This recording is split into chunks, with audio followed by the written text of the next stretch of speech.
അധ്യായം 3. രാത്രി സമയത്ത് എന്റെ കിടക്കയിൽ ഞാൻ എന്റെ പ്രാണപ്രിയനെ അന്വേഷിച്ചു. ഞാൻ അവനെ അന്വേഷിച്ചു, കണ്ടില്ലതാനും. ഞാൻ എഴുന്നേറ്റു നഗരത്തിൽ സഞ്ചരിച്ചു. വീഥികളിലും വിശാല സ്ഥലങ്ങളിലും എന്റെ പ്രാണപ്രിയനെ അന്വേഷിക്കും. ഞാൻ അവനെ അന്വേഷിച്ചു, കണ്ടില്ലതാനും. നഗരത്തിൽ സഞ്ചരിക്കുന്ന കാവൽക്കാർ എന്നെ കണ്ടു. എന്റെ പ്രാണപ്രിയനെ കണ്ടുവോ എന്ന് ഞാൻ അവരോട് ചോദിച്ചു.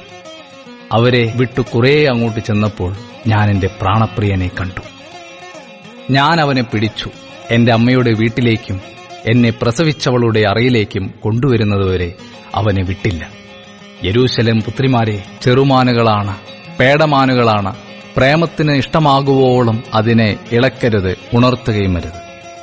മൂറും കുന്തിരിക്കവും കൊണ്ട് കച്ചവടക്കാരന്റെ സകലവിധ സുഗന്ധ ചൂർണങ്ങൾ കൊണ്ടും പരിമളപ്പെട്ടിരിക്കുന്ന പുകത്തൂൺ പോലെ മരുഭൂമിയിൽ നിന്നും കയറി വരുന്നോരിവനാർ.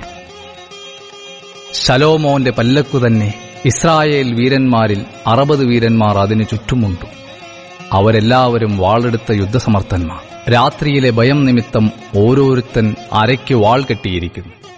ശലോമോൻ രാജാവ് ലെബനോനിലെ മരം കൊണ്ടു തനിക്കൊരു പല്ലക്കുണ്ടാക്കി. അതിന്റെ മേക്കട്ടിക്കാൽ അവൻ വെള്ളികൊണ്ടും ചാരു പൊന്നുകൊണ്ടും ഇരിപ്പിടം രക്താംബരം കൊണ്ടും ഉണ്ടാക്കി. അതിന്റെ അന്തർഭാഗം യെരൂശലേം പുത്രിമാരുടെ പ്രേമം കൊണ്ടും വിചിത്രഖചിതമായിരിക്കും. സിയോൻ പുത്രിമാരെ, നിങ്ങൾ പുറപ്പെട്ടു ചെന്ന് ശലോമോൻ രാജാവിനെ അവന്റെ കല്യാണ ദിവസത്തിൽ, അവന്റെ ഹൃദയത്തിന്റെ ആനന്ദ ദിവസത്തിൽ തന്നെ അവന്റെ അമ്മ അവനെ ധരിപ്പിച്ച കിരീടത്തോടുകൂടെ കാൺമിൻ.